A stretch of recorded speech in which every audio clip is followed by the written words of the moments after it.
Premier jour de festival, le festival n'a toujours pas commencé. J'ai une séance ce soir à 19h30. La séance d'ouverture, c'est Minari. Du coup, je peux vous parler de The Assistant de Kitty Green, que j'aurais bien voulu aller voir en salle finalement, après l'avoir vu. Et pendant ce temps, c'est mon coup de cœur de la compétition.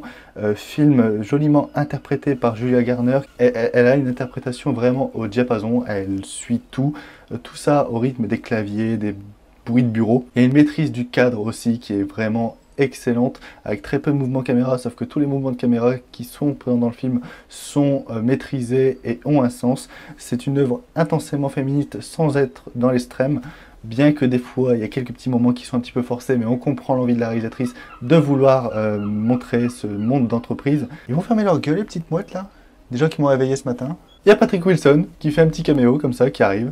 Le travail du son est vraiment très intense, très oppressant. Le cadre est parfait. Enfin bref, pour moi, c'est mon coup de cœur de cette compétition à Deauville.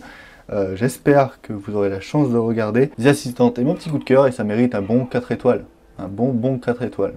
Et encore, je pense un petit peu réticent, mais 4 étoiles, ça les mérite amplement. What can we do? Do about what?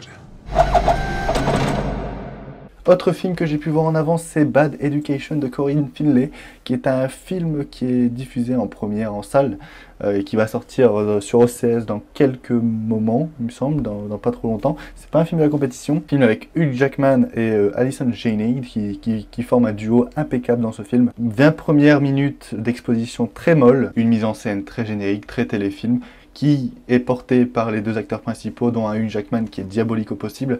Il est parfait. Hugh Jackman qui a une chute en enfer qui est très captivante. Le film arrive à quelques moments à vraiment nous étonner, mais ça reste quand même un film bien mineur, avec un dernier quart d'heure qui est très maîtrisé, très intense, mais le tout est vraiment très normal, très générique. On n'est pas non plus sur un grand film de cinéma, on est plus sur un téléfilm, et d'ailleurs c'était un téléfilm aux États-Unis, HBO, avec un très bon casting. Allison Janney est vraiment très bonne, bien que ça dépasse pas son rôle dans I, Tonya. Un bon travail sur le cadre, une belle photographie, notamment une scène dans une conférence qui est très très belle. Et voilà, ça casse pas trois pattes à un canard, et ça mérite un bon 3 étoiles. 3 étoiles. Some people, they'll do the most horrible things.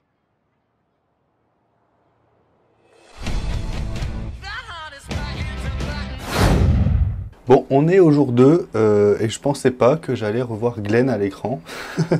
Du moins, bien joué à l'écran. Jour 2 entre guillemets, parce que dans la vidéo c'est encore le jour 1, parce que j'ai tourné la vidéo hier et j'ai vu le film hier soir, sauf que je tourne ça au matin, enfin bref, c'est compliqué. Mais bref, c'était le film d'ouverture, c'était Minari et c'était réalisé par Lee Isaac Chung. C'est l'histoire d'une famille américano-coréenne qui vient s'installer dans l'Arkansas pour essayer de vivre le rêve américain dans une ferme en plantant des légumes et des fruits coréens et essayer de les vendre à la population coréenne aux États-Unis, mais aussi aux Américains, etc. Et tout ça en essayant de gagner le plus d'argent pour s'en sortir, parce que sinon ils sont en train de regarder le sexe des poussins, sexeur il me semble.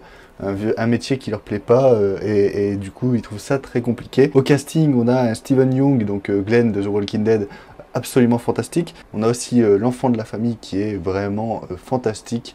Il y a à peine 8-9 ans je dirais, et il est fabuleux. Mais c'est surtout l'histoire d'une fatalité, une fatalité qui est irréversible, qui est impossible de contrer, et qui va mener vers une finalité qui, certes, est prévisible, mais extrêmement belle, que ce soit dans tout ce qui est destin, tout comme ce qui est mérité pour cette famille. C'est une famille qui va se déchirer, c'est une famille qui va rigoler, qui va s'aimer, et tout ça dans un sentiment assez ambigu, parce qu'ils vont traverser beaucoup de chemins.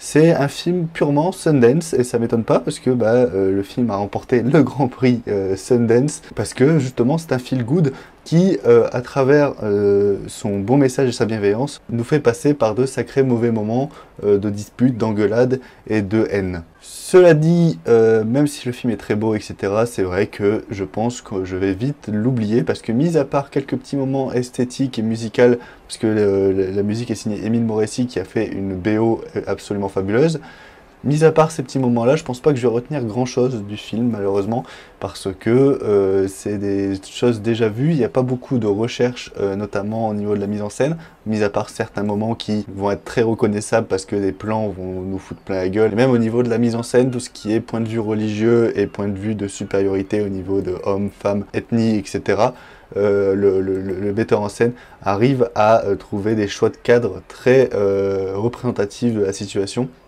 Mais hormis ça, c'est vrai que le film nous fait passer un bon moment sans vraiment avoir de problème de rythme, etc. Mais il est malheureusement très oubliable dans sa généralité. Cependant, je vous recommande de voir Minari quand il va sortir en salle. Il n'y a pas encore de date de sortie, mais si vous l'avez dans une salle près de chez vous, Minari, je vous le recommande. C'est quand même un très bon semi-feel-good qui nous montre à l'écran une histoire vraie absolument déchirante et en même temps bienveillante. Bref, c'est tout pour moi. Aujourd'hui, je vais aller voir 4 films, il faut que je me dépêche. Santé et souhaitez-moi bon courage.